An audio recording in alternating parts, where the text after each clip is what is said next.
dikait-kaitkan dengan mitos di belakangnya, termasuk tentang hewan. Mitos-mitos ini telah berakar dan telah dipercaya secara turun-temurun dari generasi ke generasi.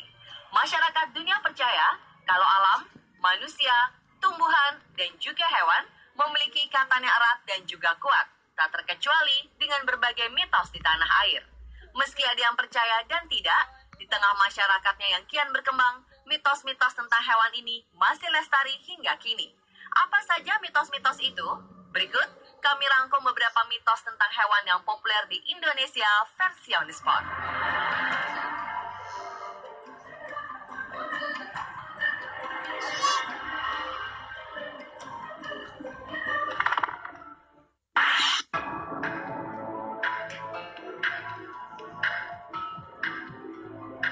Mitos tentang hewan di Indonesia pertama adalah kepercayaan akan kucing kembang telon atau belang tiga. Kucing yang memiliki 3 warna yaitu putih, hitam, dan orange ini memang unik. Tahukah Anda jika sebagian besar kucing kembang telon memiliki kelamin betina? Oleh karena itu, menemukan kucing kembang telon jantan sangatlah sulit. Mitosnya, kucing belang telon jantan yang tumbuh besar akan menjadi kucing yang paling kuat. Oleh karena itu, ketika bayi kucing kembang telon jantan lahir, maka ia akan dibunuh oleh induknya atau kucing jantan lainnya. Menurut kepercayaan, kucing jenis ini adalah kucing pembawa hoki. Barang siapa memiliki kucing telon jantan, maka akan mendapatkan rezeki besar. Ada beberapa mitos terkait dengan kucing. Selain mitos kucing kembang telon, mitos lainnya adalah tentang kucing hitam. Ada yang menganggap kucing hitam sebagai kucingnya setan.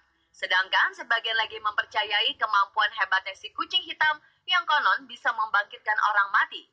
Orang-orang dulu percaya jika seekor kucing hitam melompati sebuah keranda berisi jenazah di dalamnya, maka tak lama kemudian jenazah akan segera bangkit lagi. Mitos lain terkait kucing adalah kepercayaan yang menyatakan bahwa kita akan mendapat kesialan ketika menabrak kucing. Menurut orang-orang dulu, ketika tak sengaja membunuh kucing, maka cara agar terhindar dari kesialannya adalah dengan mengurus kucing mati tersebut dengan baik. Mulai dari membungkus bangkainya hingga dikuburkan dengan layak.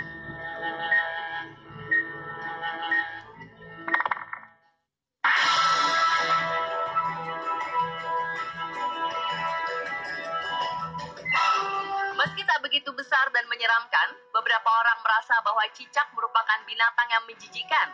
Bahkan ada yang merasa paranoid pada hewan melata ini. Dan rupanya ada mitos terkait hewan dari famili Geckonidae ini. Mitos mengatakan bahwa kejatuhan cicak merupakan sebuah pertanda. Bukan sebagai pertanda baik, banyak yang meyakini bahwa kejatuhan cicak akan membawa sial dalam waktu dekat atau akan menerima berita buruk dalam beberapa hari mendatang. Ada juga yang percaya bahwa kejatuhan cicak di tubuh adalah sebuah pertanda adanya rezeki yang hilang dalam waktu dekat.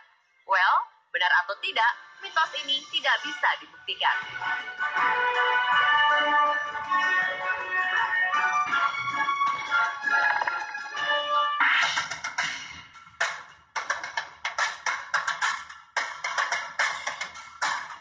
Melihat ular masuk ke dalam rumah tentu sangat mengejutkan sekaligus menakutkan. Sebuah mitos mengatakan bahwa kita dilarang untuk membunuh ular yang masuk ke dalam rumah. Mitos ini menyebutkan bahwa jika seseorang membunuh ular, maka akan berbalas kematian. Atau ada juga yang mengatakan, jika ular itu kita bunuh, maka kawanan ular lainnya akan menghampiri rumah kita. Mitos tentang ular lainnya adalah ular takut garam. Mitos ini adalah salah satu mitos tentang ular yang paling terkenal. Banyak para petualang atau pendaki menaburkan garam pada saat berkemah agar terhindar dari ular. Sebagian besar masyarakat juga biasa menaburkan garam di sekeliling rumah mereka untuk mengusir atau menghalau ular. Menurut studi yang dilakukan oleh sebuah lembaga studi ular Indonesia, Yayasan Siox, ular sama sekali tidak takut garam. Siox menguji dengan menggunakan beberapa jenis ular yang ada di Indonesia. Mereka menaburkan garam di sekitar ular-ular tersebut dengan jenis garam dan kadar yang berbeda-beda. Hasilnya, setelah beberapa saat, ular-ular ini justru berlari melewati garam yang ditaburi tadi, tanpa kesulitan sedikitpun. Hal ini membuktikan bahwa garam sama sekali tidak efektif untuk mengusir ular.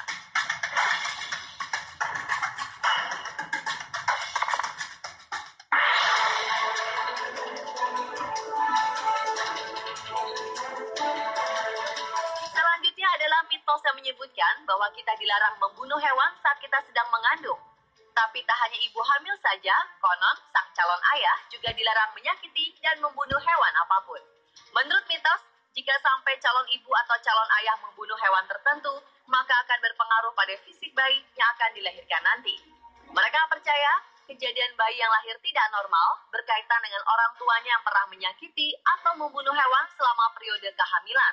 Terlepas dari benar atau tidaknya mitos ini, menyakiti hewan adalah tindakan yang tidak pantas.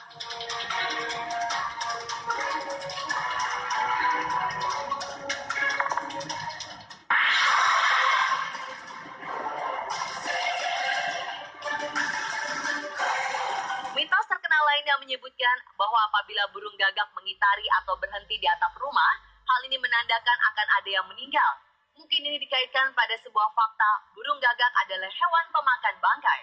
Burung gagak diyakini memiliki kemampuan untuk mendeteksi kematian, apalagi gagak identik sebagai hewan peliharaan penyihir.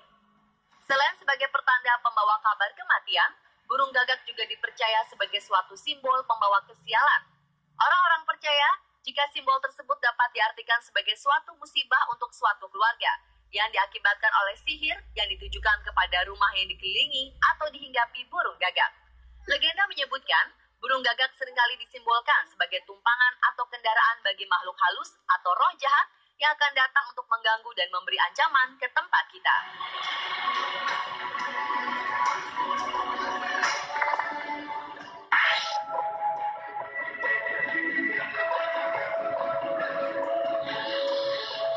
Mitos lain yang terkenal dan sering didengungkan adalah mitos tentang datangnya kupu-kupu di dalam rumah. Banyak orang percaya bahwa kupu-kupu yang masuk rumah ini melambangkan akan ada tamu yang datang ke rumah kita.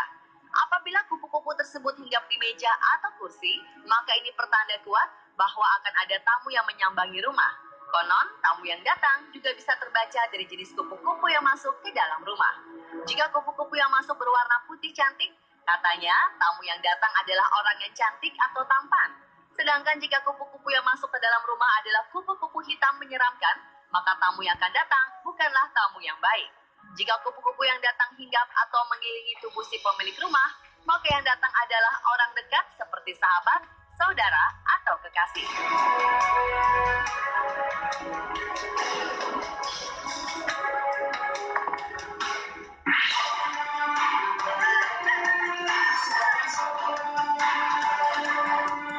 Kita pasti sudah terbiasa dengan suara kokok ayam jantan di pagi atau sore hari.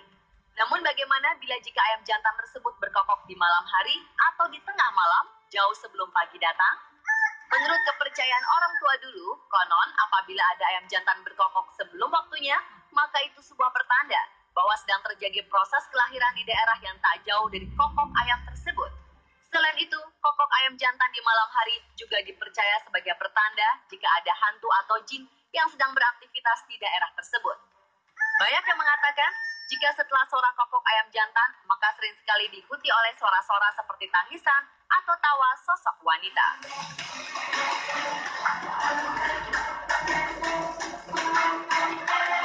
Pemirsa, deretan mitos tentang hewan yang dipercaya masyarakat Indonesia versi On The Spot.